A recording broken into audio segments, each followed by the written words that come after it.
Рахмат. Кейінгі сөз Қадырбеков Нұржігіт Қадырбековичті. Салам алейкум.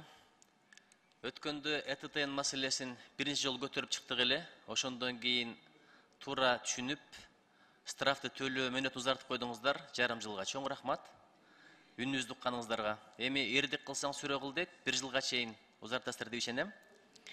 Бирок бир маселе. 2023 жылдын 31 декабрь келди. 24 жылдын 1 январы. Адамдар дагы деле ЭТТН көтө элек болсо эмне кыласыздар? Анда уже штрафтар кирет күчүнө, анткени ошол жыл ичинде уведомлениялар сөзсүз түрдө келип турат да.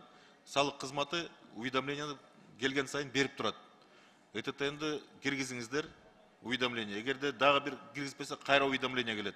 Ошол уведомлениялардын баары толгондон кийин 1 январдан баштап уже штраф кирет. Ошондо эч ким айта албайт, бизге түшүндүрүү иштерин жүргүзгөн жок. Анда бул өзүнүн ыктыяры менен карама каршыга чыгып атканды билгизет да. Менимче план түзүш керек. Мамлекеттик структуралар кандай иш кылат, бизнес ассоциациялар эмне кылат, анан келишим түзүңүздөр. Болбосо биз акыркы срокко чейин калтыра беребиз, кайра эле ушул маселе чыгат да. Нуржигит Кадырбекович, негизи ЭТТНди киргизүү тууралуу иштер токтобойт. Бир гана ушул айып пулдарды салуу мөөнөтүн узартып атабыз, анткени ошол жыл ичинде ишкерлерге жеткиликтүү кылып, жардам берип, ошо ЭТТНдин складдарды регистрациясын ачтырып, ошолорду иштегенге үйрөтүп, 1 жылдын ичинде мен ойлойм ошол жумушту алгылыктуу алып барганга убакыт жетишет. Жөнөкөй эл үчүн түшүндүрүп бериңиздерчи, ЭТТН менен электрондук счет фактуранын айырмасы эмнеде?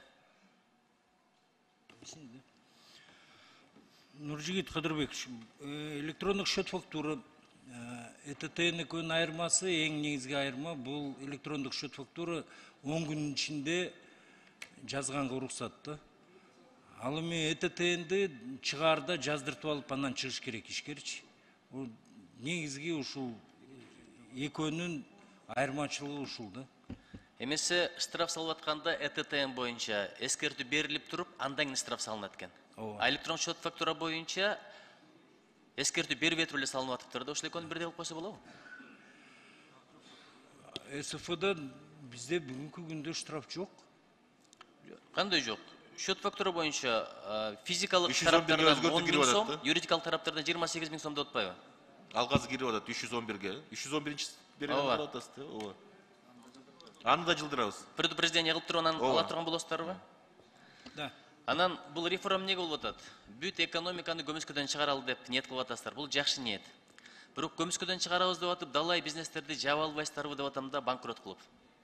Ушундай риск барбы? Кадырбекович, бул ыкма бүт Советтер Союзунда иштеген мамлекеттердин баардыгы киргизип бүткөн да. Биз эң эле акыркылардан болуп туруп киргизип атабыз. Эң акыркысы.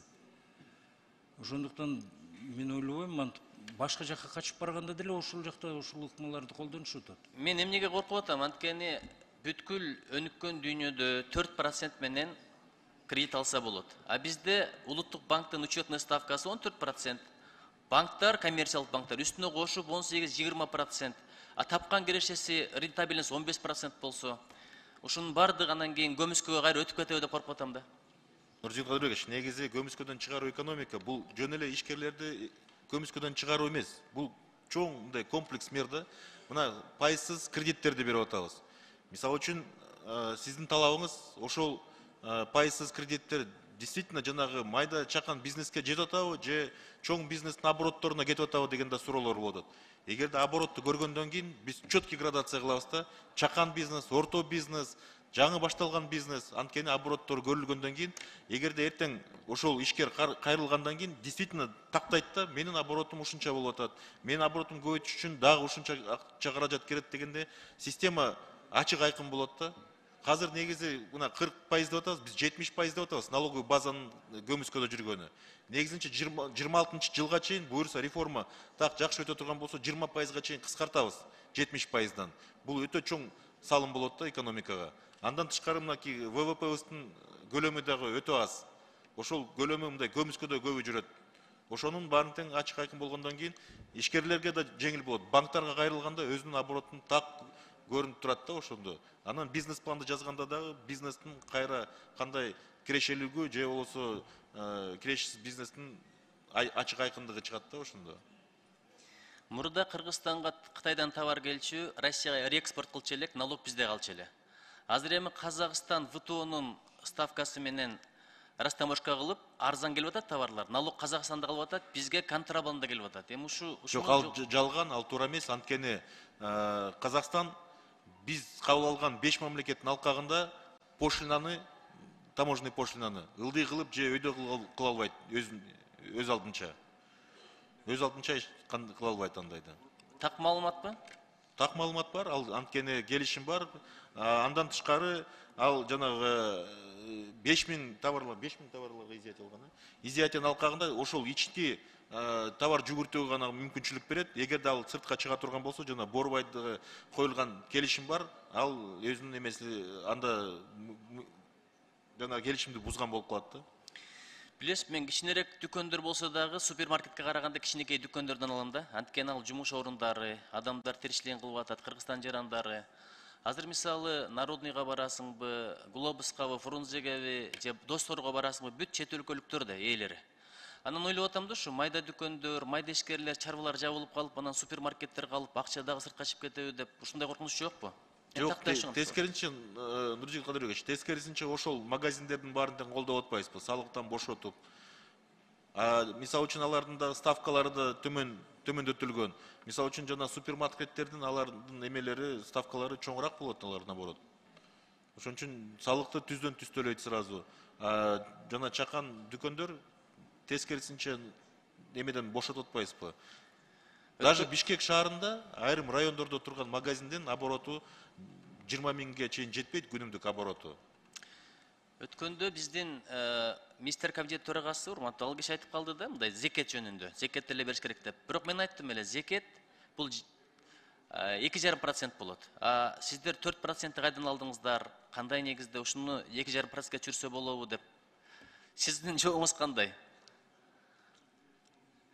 Тура зекет азыр 1/40 бөлүгү, ошондо 1/40 бөлүгү 2,5% болуп атат да.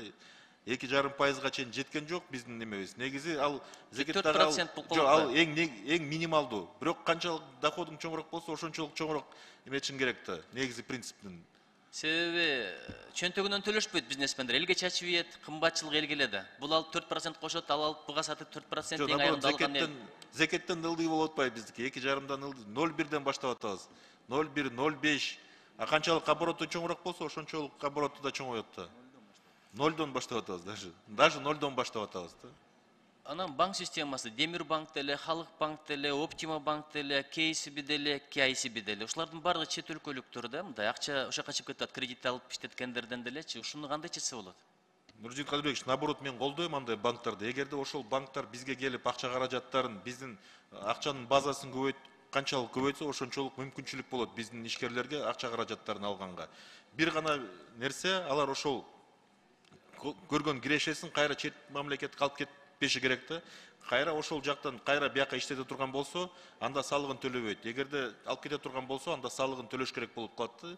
Мындай чоңураак салык төлөп. Анткени биз буга кандайдыр бир мындай косвенный бир бөгөт коюшубуз керек да. Акча каражат наоборот бияка калып кайра иштеп туруш керек да биздин экономикада. Налог кызматкеринин инспектору канча айлык алат? Ким жооп берет? 30 миңге чейин эң ылдыйкы айлыгы 30 миң сом. Көрдүңүзбү, эми ушундан пайдаланып ошолор коррупцияга аралашып кетпесин, жакшылап караңыздар. Алардын айлыгын көтөрүш керек. Чоң рахмат. Биринчи шарт, андан кийин штраф. Рахмат. Кийинки сөз Молдобекова Гулкан Сакиновнада. Жок. Кийинки сөз Матраимов Искендер Исмаиловичте. Жок. Кийинки сөз Нурбаев Жалалидин Паязидиновичте. Жок. Кийинки сөз Сыдыков Бактыбек Үсеновичте.